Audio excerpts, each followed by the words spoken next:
Hello and welcome back. इस video में हम क्लास 9 मैथ्स के फोर्थ चैप्टर लीनियर इक्वेशंस इन टू वेरिएबल्स इसका इंट्रोडक्शन करेंगे और उसके बाद एनसीईआरटी के एग्जांपल्स करेंगे। तो यहाँ पे एनसीईआरटी के एग्जांपल्स मैंने लिए भी हैं, 4 एग्जांपल्स इसमें हैं, ये भी हम इस वीडियो में करेंगे। लेकिन पहले इस चैप्टर के कॉन्सेप्ट समझिए। बहुत सिंपल वे में, बहुत आसानी से, कुछ ही मिनट में आप ये सारे कॉन्सेप्ट समझ जाएंगे क्योंकि चैप्टर इतना बड़ा है नहीं। तो यहाँ पर सबसे पहले आपको ये सीखना है कि चैप्टर का नाम क्या है, वो समझना है। चैप्टर का नाम है लीनियर इक्वेशंस इन टू वेरिएबल्स। तो यहाँ पे आपको वेरिएबल का मतलब समझना है, इक्वेशन का मतलब समझना है, लीनियर इक्वेशन का मतलब समझना है, और फिर ये पूरा linear equation in two variables का मतलब क्या है, समझ रहे हैं। यानी अगर कोई मैं आपसे ये पूछूं कि भाई इक्वेशन किसे कहते हैं, क्या आप बता सकते हैं, पता है आपको, या फिर लीनियर इक्वेशन किसे कहते हैं, तो ये पहले आप समझिए। तो देखो, सबसे पहले तो कैरेक्टर्स किसे कहते हैं। दो टाइप के कैरेक्टर्स होते हैं, दो टाइप की चीज़ें होती हैं मैथ्स में। एक है वेरिएबल्स और दूसरा कॉन्स्टेंट्स। वेरिएबल्स होते हैं जैसे एक्स, वाई, जेड। मतलब देखो, वेरिएबल जो नाम से ही पता चला, वेरी का मतलब होता है बदलना, चेंज होना। तो वेरिएबल यानी जिनकी वैल्यूज चेंज होती हैं। तो जैसे एक्स, अब आपको पता है कि एक्स जो है एक वेरिएबल होता है, हम उसको एज अ वेरिएबल लेते हैं। किसी क्वेश्चन में इसकी वैल्यू 4 है, किसी में 10 है, किसी में 15 है, आप जानते हैं, ये वेरिएबल्स हैं। साथ में वैसे वेरिएबल्स हम u भी ले लेते हैं, v भी ले लेते हैं, w, ये सारे हम वेरिएबल्स लेते हैं। कॉन्स्टेंट्स, तो कॉन्स्टेंट्स होते हैं जिनकी वैल्यूज फिक्स होती हैं। जैसे 2 है तो 2 एक कांस्टेंट है। अब चाहे किसी भी क्वेश्चन में होगा, 2 तो 2 है, उसकी वैल्यू 2 ही है। -5, 2/7, ये सब के सब कांस्टेंट्स हैं। पाई कांस्टेंट है, ओके।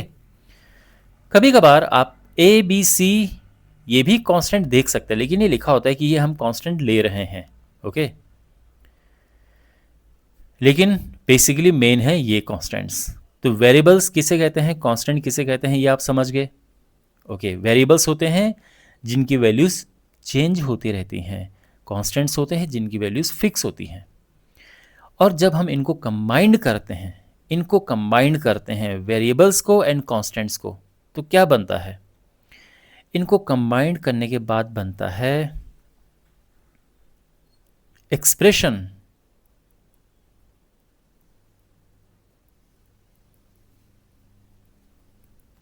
तो इनको कंबाइंड करके आप कुछ भी लिख दो, उसको हम एक्सप्रेशन कहेंगे।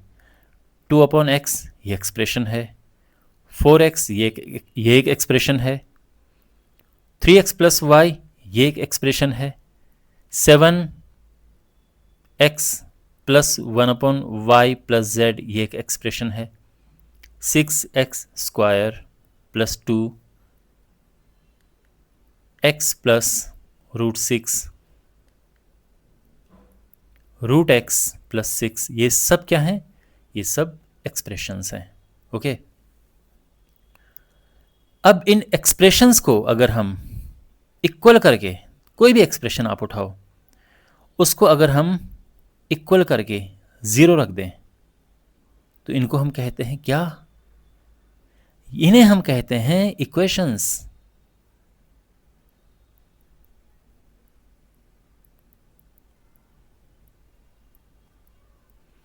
तो कोई भी एक्सप्रेशन है उसको आप इक्वल करके 0 के इक्वल रख दो, या किसी के भी इक्वल रख दो। जैसे मान लो ये वाला है 4x = 8, किसी के भी इक्वल रख दो तो उसको हम इक्वेशन कहेंगे।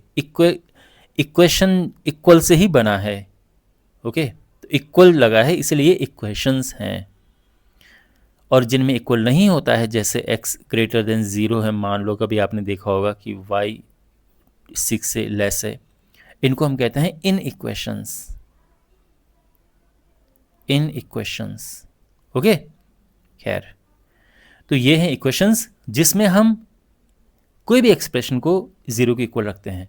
तो आपके पास कुछ भी है, कुछ एक्सप्रेशन है, इवन अगर आप 0 के इक्वल रखें, या 8 के इक्वल रखें, या 4 के इक्वल रखें, या इवन अगर x के भी इक्वल रखें, तो भी हम इसे इक्वेशन कहेंगे। बट मतलब किसी न किसी के इक्वल होना चाहिए, वो हम उसको इक्वेशन कह देंगे।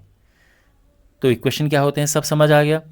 यानी ये जो भी है, जैसे यहाँ पर भी है 6x² plus 2 is equal to 5 ले लो, 6 ले लो, 0 ले लो, कुछ भी ले लो, ये भी इक्वेशन है। तो इक्वेशन समझ आ गई? ओके। अब बात करते हैं कि लीनियर इक्वेशन किसे कहते हैं।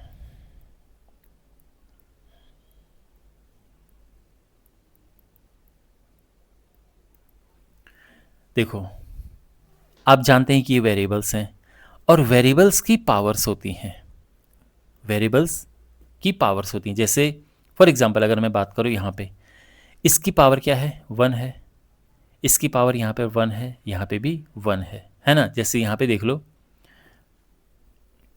इसकी पावर 1 है, यहाँ पर भी ये पावर 1, इसकी पावर 2 है। अच्छा, यहाँ पे आप बता सकते हैं कि x की पावर क्या है? ये 2/x है। जब ये x ऊपर जाएगा तो क्या बनेगा? ये बनेगा 2x की पावर -1, तो ये ऊपर चला जाएगा, पावर -1 हो जाएगी। तो पावर का खेल आपको दिख रहा है कि क्या होती है पावर। जहाँ पे कुछ लिखा नहीं होता है पावर में, वो पावर 1 मानी जाती है। ओके, तो जैसे यहाँ पर पावर इसकी 1 है, यहाँ पे पावर क्या है x की? ये पावर x की हाफ है, यहाँ पे पावर 2 है। तो पावर समझ के क्या होती है? तो जहाँ जहाँ वेरिएबल्स की पावर 1 होती है उनको हम लीनियर इक्वेशंस कहते हैं। तो यहाँ पे अब बताओ कौन कौन से लीनियर इक्वेशंस हैं। अब जैसे ये है 4x इज इक्वल टू 8, बिल्कुल ये लीनियर इक्वेशन है बिकॉज वेरिएबल की पावर यहाँ पर 1 है। क्या ये लीनियर इक्वेशन है? तो अगर मैं लिखूँ 3x plus y is equal to 0, बिल्कुल ये लीनियर इक्वेशन है बिकॉज यहाँ पे वेरिएबल 1 है, ये भी वेरिएबल 1 है। तो जो मतलब वेरिएबल की पावर 1 है, वेरिएबल की पावर 1 है, तो जब भी वेरिएबल्स की पावर 1 होती है ये लीनियर इक्वेशन है। अगर हम जैसे यहाँ पर x लिखा है तो भी ये एक लीनियर इक्वेशन है बिकॉज यहाँ पे जितने भी वेरिएबल है सबकी पावर 1 है। लेकिन अगर मैं लिख दूँ 2/x इज इक्वल टू 0, तो एक्चुअल में x क्या ऊपर होना चाहिए, तो ये ऊपर जाएगा तो क्या होगा? तो ये चीज़ बन जाएगी 2x की पावर -1 इज इक्वल टू 0। और अब इसमें x की पावर -1 है तो ये लीनियर इक्वेशन नहीं है। इसके अलावा x plus 6 is equal to 0 बिल्कुल लीनियर इक्वेशन है। x plus 4y minus z is equal to 8, ये भी लीनियर इक्वेशन है क्योंकि यहाँ पे जितने भी वेरिएबल हैं सबके पावर 1। अच्छा, ये क्या लीनियर इक्वेशन है बनेगी? खैर अभी तो खैर ये एक्सप्रेशन है, इक्वल टू 0 किया तो इक्वेशन बन गई, पर क्या लीनियर इक्वेशन है? तो नहीं है बिकॉज यहाँ पे पावर 2 है, 1 होना चाहिए पर ये 2 है, तो ये लीनियर इक्वेशन तो नहीं है। इसको हम क्वाड्रेटिक इक्वेशन कहते हैं। तो लीनियर इक्वेशंस आप समझ के क्या होती हैं? यहाँ पर इक्वेशन होनी चाहिए और जितने भी वेरिएबल्स हैं उनकी पावर 1 होनी चाहिए, बस सिंपल। और अब क्वेश्चन का जो पूरा नाम है उस पर आते हैं, लीनियर इक्वेशंस इन 2 वेरिएबल्स। ओके, तो यहाँ पर लीनियर इक्वेशन इन 2 वेरिएबल का मतलब ये है कि लीनियर इक्वेशन होनी चाहिए और उसमें 2 वेरिएबल्स होने चाहिए। तो फॉर एग्जांपल अगर यहाँ पर ये है 4x इज इक्वल टू 8, क्या ये लीनियर इक्वेशन है? बिल्कुल है, पर क्या ये लीनियर इक्वेशन इन 2 वेरिएबल्स है? नो, ये नहीं है, इसमें सिंगल वेरिएबल है। अगर हम लिखें 3x plus y is equal to 0, बिल्कुल ये है, ये लीनियर इक्वेशन है और इसमें 2 वेरिएबल्स हैं, एक x और एक y। अगर मैं लिखता हूँ x plus y minus 8z is equal to 6, क्या ये है? नो। अब यहाँ पर 3 वेरिएबल्स आ चुके हैं, 1 2 3, तो ये भी लीनियर इक्वेशन तो है, बट ये लीनियर इक्वेशन इन 2 वेरिएबल्स नहीं है। तो लीनियर इक्वेशन इन 2 वेरिएबल्स इस तरह से होती है। या फिर अगर हम लिखें कि 8x plus 7y is equal to 10, तो ये लीनियर इक्वेशन इन 2 वेरिएबल्स है। परफेक्ट। तो इसका मतलब ये है कि अगर हम किसी भी इक्वेशन को इस फॉर्म में लिख पाएँ, ax plus by plus c is equal to 0, तो वो होगी लीनियर इक्वेशन इन 2 वेरिएबल्स। ठीक है, तो यहाँ पर ये होना चाहिए x की पावर 1, y की पावर 1 और इस तरह से। ये c यहाँ भी हो सकता है, कोई प्रॉब्लम नहीं है, कांस्टेंट वाला जो नंबर है, जैसे यहाँ पे इस तरफ भी हो सकता है, आप चाहो इस तरफ लिख सकते हो, बट ये एक स्टैंडर्ड फॉर्म है। ठीक है, अब पहला एग्जाम्पल करते हैं। यहाँ पर हमने ये जो इक्वेशंस हैं इनको इस फॉर्म में लिखना है। तो फर्स्ट है 2x plus 3y is equal to 4.37। ध्यान रखना हमने इस फॉर्म में लिखना है, तो यानी तीनों एक साइड होने चाहिए और फिर a, b और c की वैल्यू हमने बतानी है। तो ये हो जाएगा 2x प्लस 3y माइनस, अब ये प्लस में है यहाँ तो इस तरफ जाएगा तो माइनस हो जाएगा, is equal to 0 which is in the form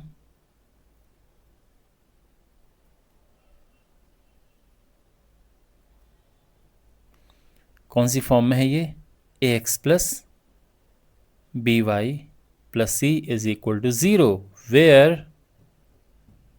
अब a क्या है, a तो देखो x का जो कॉफिशिएंट है वो a है तो ये 2 हो जाएगा, b क्या है, y का कॉफिशिएंट b है तो 3, और c है जो कांस्टेंट है, यानी तो c क्या है माइनस 4.37, और ये हमारे आंसर आ चुके हैं। ठीक है ना, तो एक ये आंसर है और एक ये आंसर है।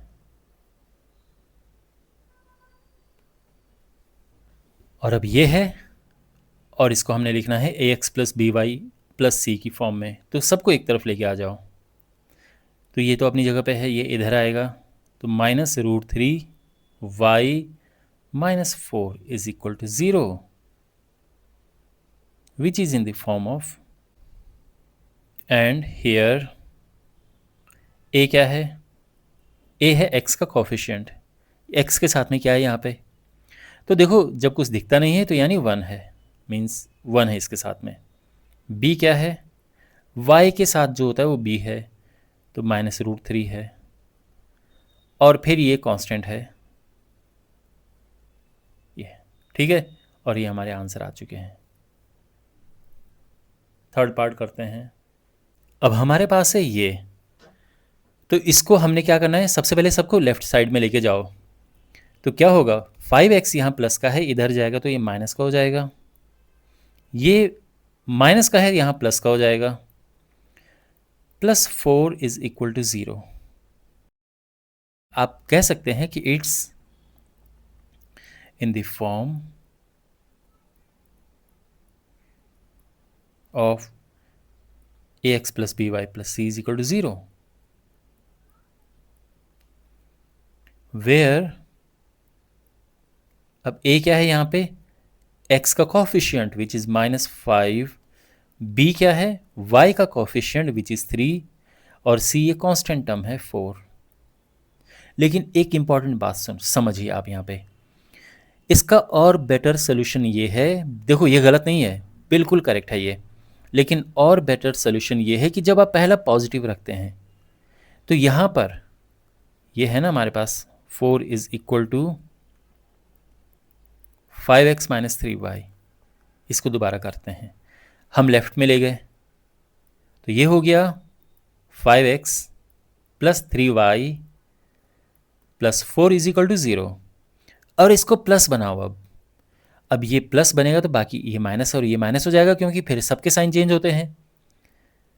तो ये है प्लस में 5x, ये -3y हो जाएगा, ये -4 हो जाएगा, इज इक्वल टू 0।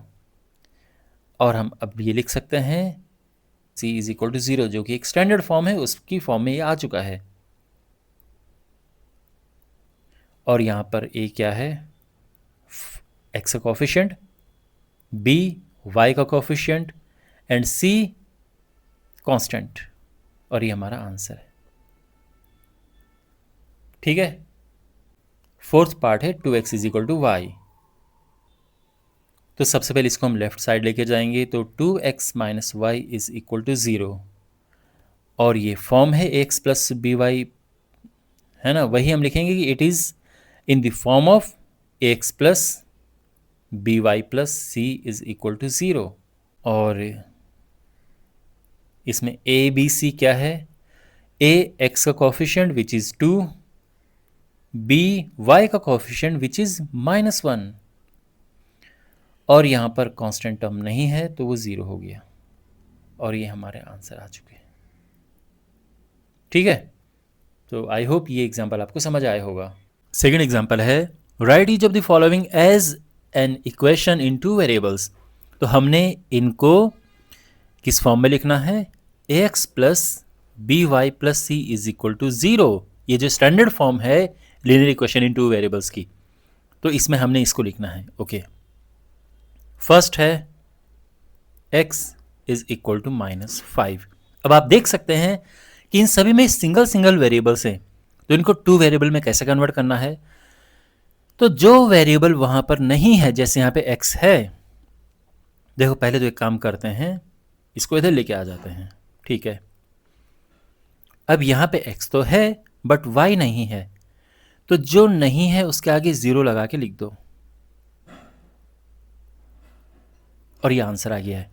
देखो कभी कभार आपने इसको ऐसे भी देखा होगा कि ये 1 इंटू करके लिखा है, तो बात एक ही है, चाहे इसको ऐसा लिखो चाहे इसको 1 इंटू करके लिख दो, बात एक ही है। ओके, ये जो डॉट लगा है ये इंटू वाला है, मल्टीप्लाई वाला है, तो ये है और ये हमारा आंसर आ चुका है।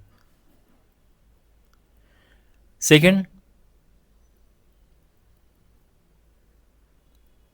y is equal to 2। अब इसे कन्वर्ट करना है हमने, तो पहले तो इसको इस तरफ लेके आ जाते हैं, y minus 2 is equal to 0। और अब देखो यहां पर क्या नहीं है, x नहीं है, तो 0 into x plus 1 into y minus 2 is equal to 0। Perfect answer है। 1 इंटू वाई जरूरी नहीं है लिखना, ये ध्यान रखना, बट आप लिखना चाहो तो लिख सकते हो, दोनों ही सही है। बिकॉज कभी कभी आप ऐसा आंसर देखते हैं 1 इंटू वाई करके, कहीं कहीं आप ऐसा देखते हैं, तो दोनों ही सही हैं, ये ध्यान रखना। Third part, 2x is equal to 3। तो सबसे पहले इसको लेफ्ट में लेके आते हैं, और अब यहां पर क्या नहीं है, यहां पे y नहीं है, तो जो नहीं है 0 इंटू करके लिख दो। और अब fourth part, 5y is equal to 2। तो सबसे पहले इसको लेफ्ट में लेके आते हैं, 5y minus 2 is equal to 0।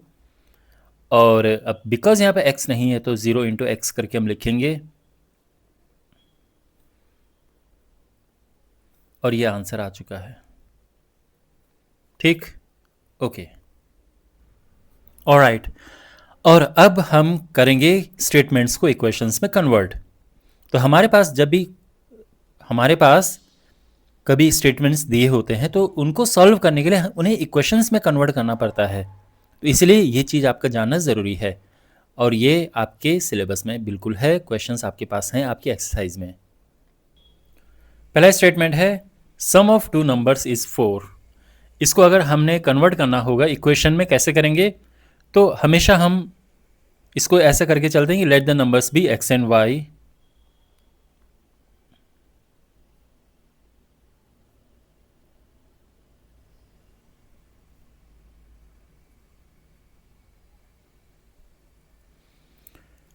और now according to the question क्या हो जाएगा, सम ऑफ द नंबर्स यानी x plus y is equal to 4। तो जहाँ पे इज है वहाँ पे इक्वल का साइन लगता है, ध्यान रखना। Sum of two numbers is equal to 4, ये आ चुका है। अब दूसरा, अब जैसे ये है a number is 5 more than the other, यानी एक नंबर है जो दूसरे से 5 ज़्यादा है, तो इसको कैसे करेंगे, तो हम क्या करेंगे, नंबर्स को x एंड y ले लेंगे। तो let the numbers be x and y। तो एक नंबर x है और दूसरा नंबर जो अदर नंबर है वो y हमने ले लिया है, तो हम इसको ऐसा लिख सकते हैं, let the numbers be x and y। अब एक number is 5 more than the other, तो द अदर जो है वो y है, और हमेशा ध्यान रखना मोर और लेस वाला बाद में लिखा जाता है, तो मोर है तो प्लस आएगा, लेस है तो माइनस आएगा। तो ये तो नंबर जो है दूसरे से 5 मोर है, 5 ज़्यादा है।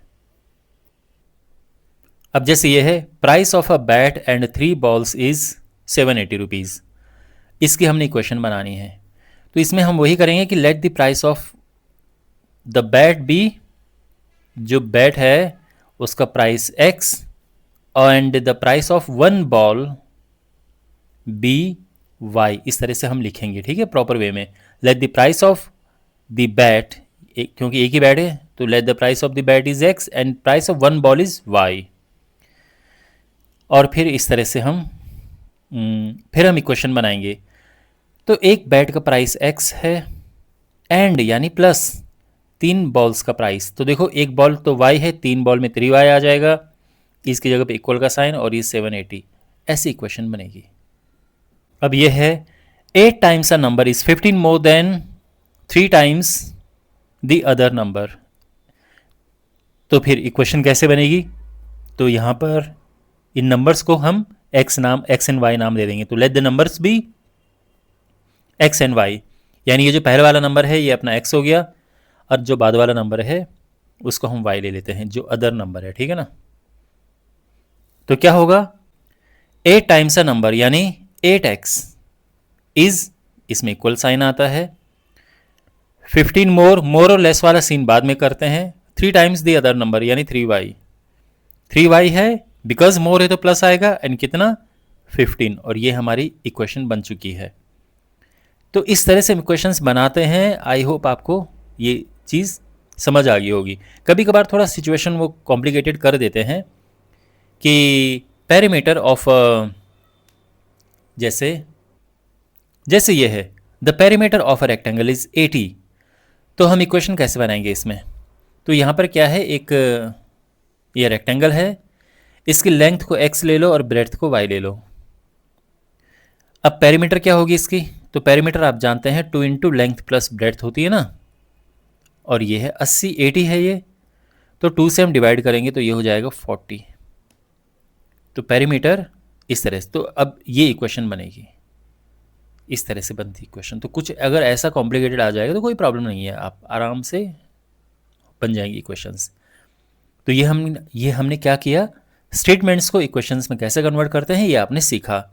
और अब समझते हैं कि जो कोई इक्वेशन अगर 2 वेरिएबल में है तो उनके सॉल्यूशंस कैसे निकलते हैं।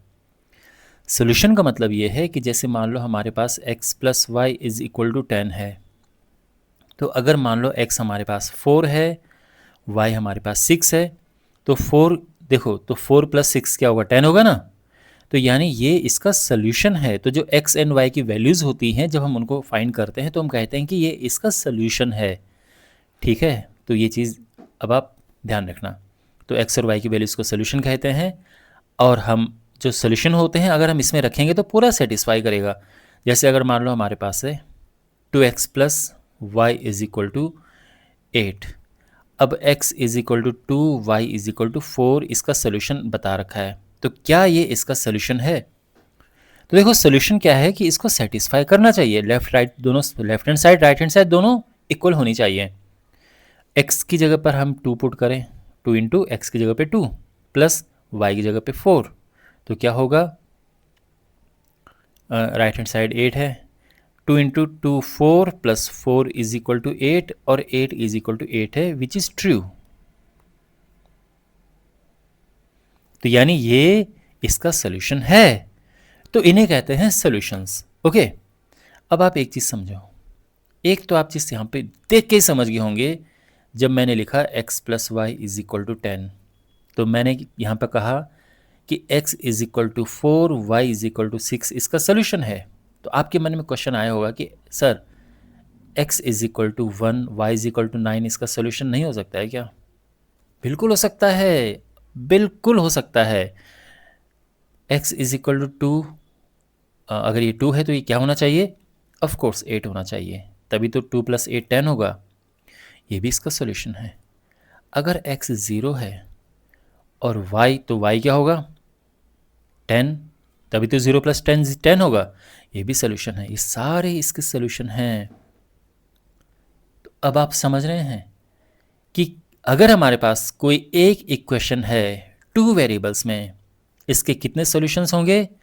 इसके होंगे इनफाइनाइटली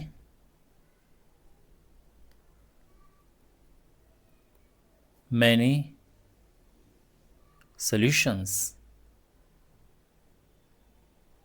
इसके इनफाइनाइटली मैनी सॉल्यूशंस होंगे। आप लिखते जाओगे, जीवन ख़त्म हो जाएगा, पर ये सॉल्यूशंस ख़त्म नहीं होंगे।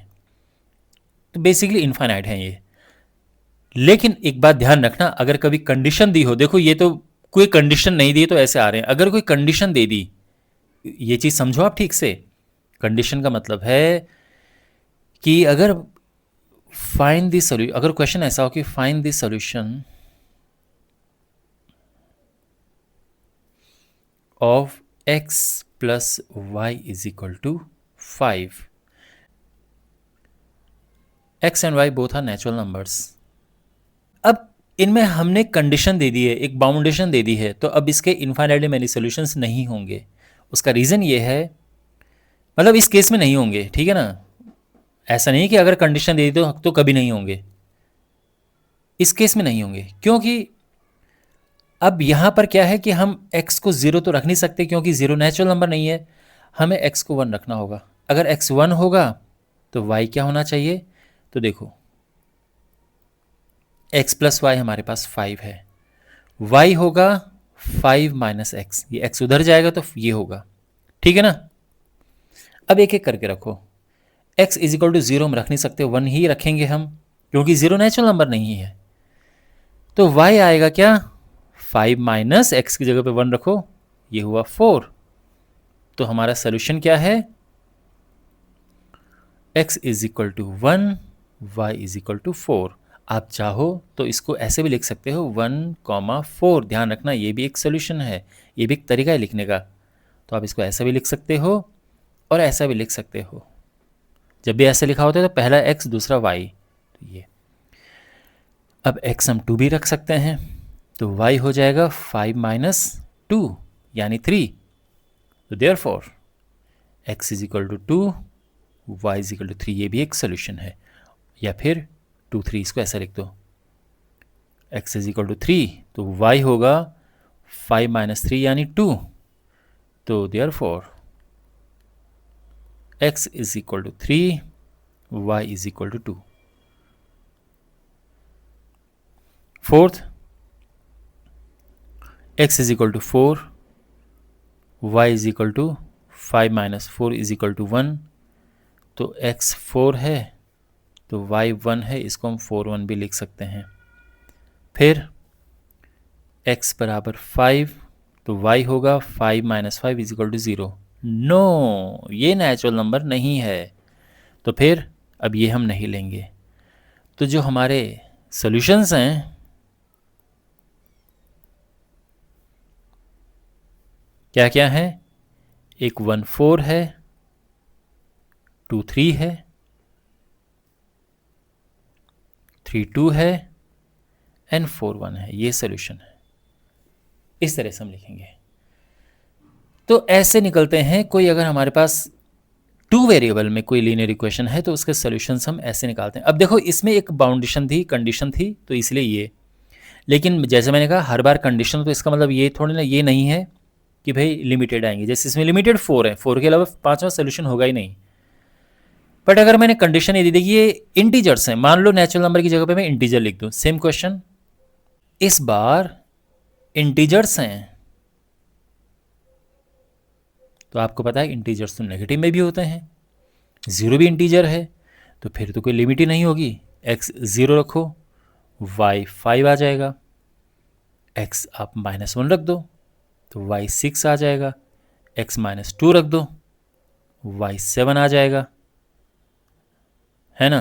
रख के देखो -2, ये x बराबर 1 रख दो y 4 आ जाएगा, x बराबर 2 रख दो y 3 आ जाएगा। आप x रखते जाओ, क्योंकि अब इसमें कोई ऐसा नहीं है कि भाई ये नेचुरल नंबर होने चाहिए। नेचुरल नंबर दोनों पॉजिटिव होते हैं तो लिमिट आ जाती है। और अब बिकॉज हम इंटीजर रख रहे हैं तो इंटीजर तो नेगेटिव भी होते हैं, तो नेगेटिव में फिर आप रखते जाओ, तो अब तो ये है नहीं ना कि केवल पॉजिटिव चाहिए या, तो इसी वजह से अब इसके इनफाइनाइटली मैनी सॉल्यूशंस हैं, इनफाइनाइटली मैनी सॉल्यूशंस।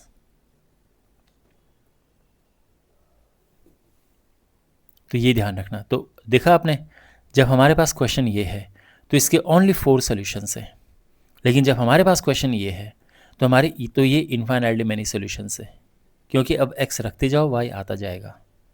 कुछ भी आप रखो, x y कुछ भी का मतलब पॉइंट में मत रखना, इंटीजर्स रखने हैं, ये नहीं कि आप 1.5 रख रहे हो।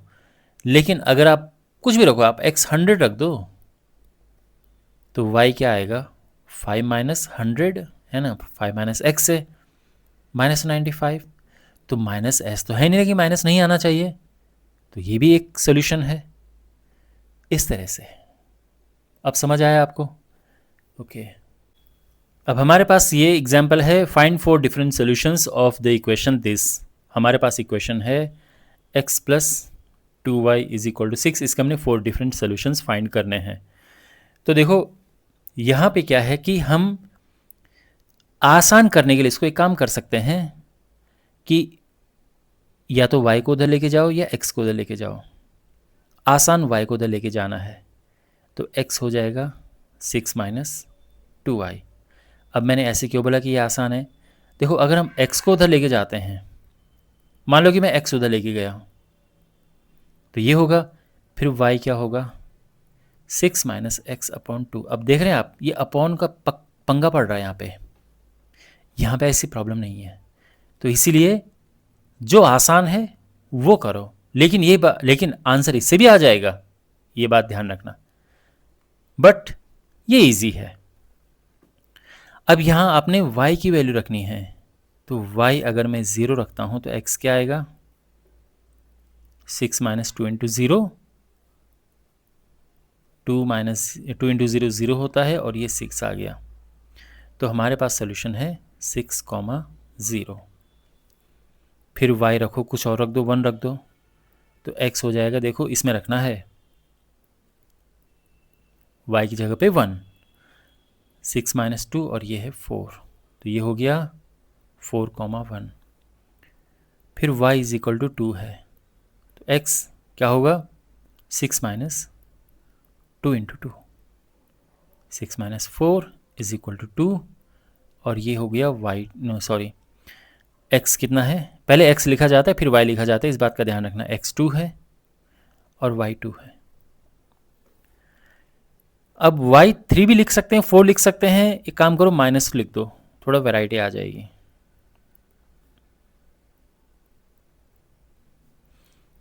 माइनस माइनस का प्लस और 8, तो x अपना 8 है और y -1 है, तो ये 4 डिफरेंट सॉल्यूशंस आ गए हैं, परफेक्ट। ठीक है, तो हम लिखेंगे कि 4 सॉल्यूशंस आर दिस। ओके, और इस एग्जांपल में हमने 2 सॉल्यूशंस फाइंड करने हैं हर एक केस में। तो सबसे पहले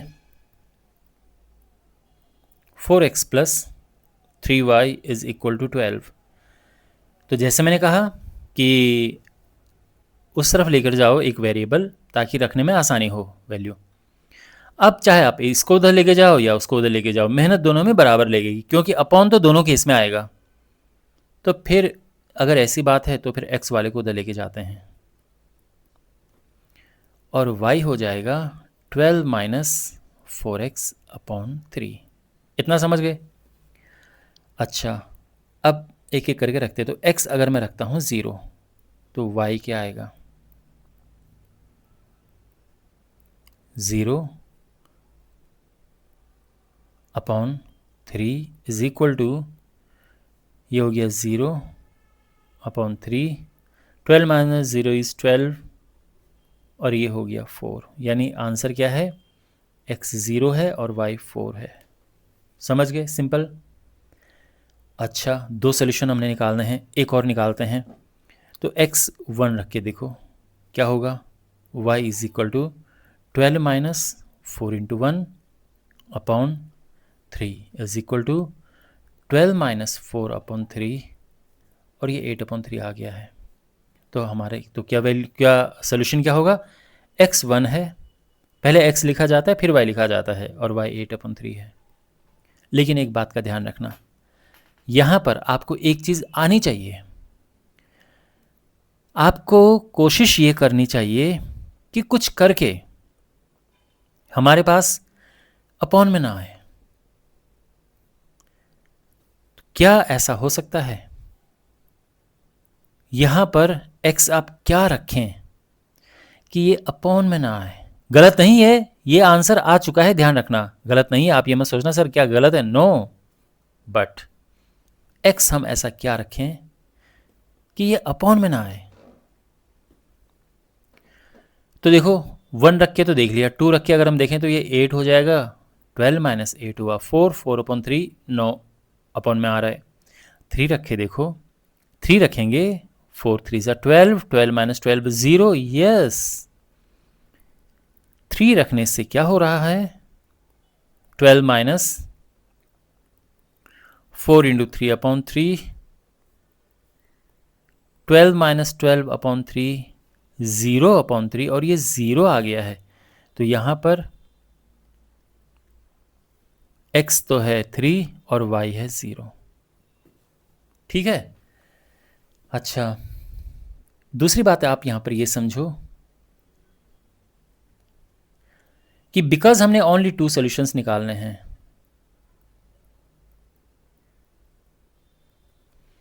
तो ज़्यादातर केस में सबसे आसान क्या होता है ना, ज़्यादातर केस में 90% केसेस में सबसे आसान होता है कि x को 0 रखो, y निकालो, y को 0 रखो और x निकालो। ये तो सबसे बेस्ट है ये, अगर ओनली 2 सॉल्यूशंस की बात है।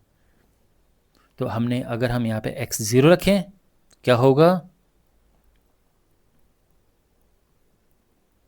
ये हो जाएगा, ये तो 0 हो गया है, 3y इज इक्वल टू 12 और y हो जाएगा 3 से डिवाइड करेंगे और ये 4, तो यहाँ पे आएगा x 0 है, y 4, और अब y 0 रखेंगे तो क्या होगा, तो 4x प्लस ये आएगा, यानी 4x इज इक्वल टू 12, ये तो 0 हो गया, और x आ जाएगा 4 से डिवाइड करके 3, तो x 3 है और y तो हमने 0 रखा था। तो ये भी आपको सीखना चाहिए, ओके, ये भी बहुत अमेजिंग है। ओके, सेकेंड हमारे पास है 2x plus 5y is equal to 0।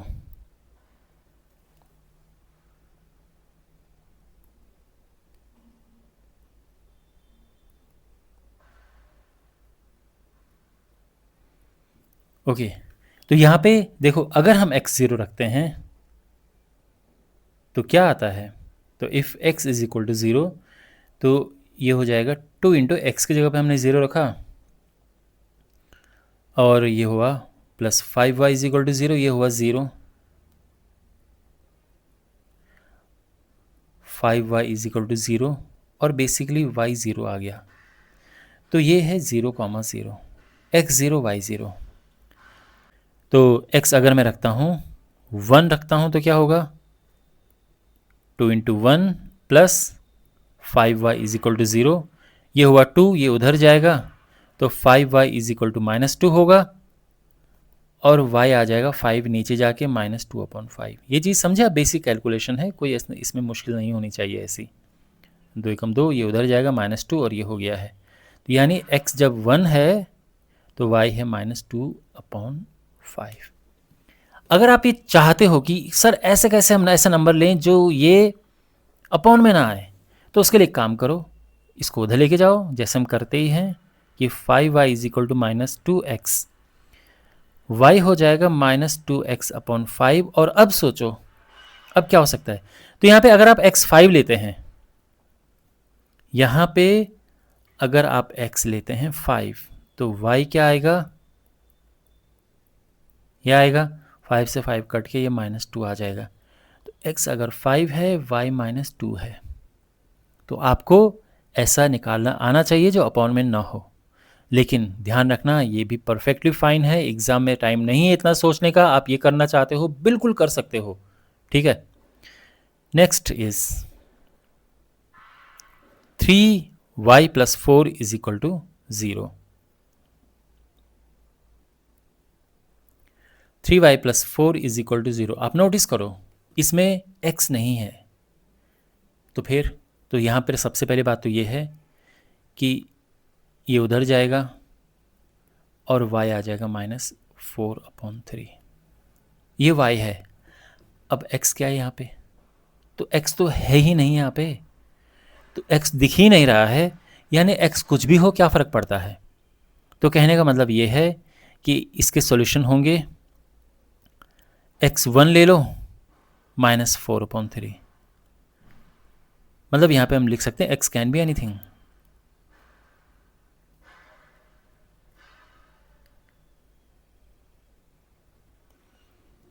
तो जब x कुछ भी हो सकता है तो एक बारी 1 ले लो, एक 2 ले लो, लेकिन y केवल और केवल है -4/3। तो रिक्वायर्ड सॉल्यूशंस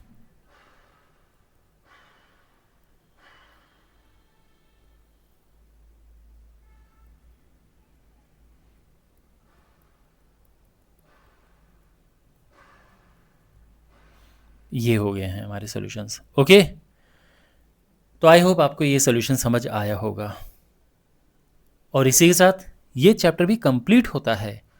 मुझे उम्मीद है कि आपको ये पूरा एक एक कॉन्सेप्ट समझ आया होगा, सारे एग्जाम्पल समझ आए होंगे, और अब आप अपने सामने जो प्लेलिस्ट देख रहे हैं उस पर क्लिक करें, वहाँ पे आपको एक्सरसाइजेज मिल जाएंगी और उनको भी सॉल्व कीजिए, और फिर आपका ये चैप्टर पूरा कंप्लीट हो जाएगा। तो वीडियो में अभी तक बने रहने के लिए थैंक यू सो मच। आपको मेरी शुभकामनाएं। चैनल को सब्सक्राइब करें और वीडियो को अपने दोस्तों के साथ में शेयर करें। Take care.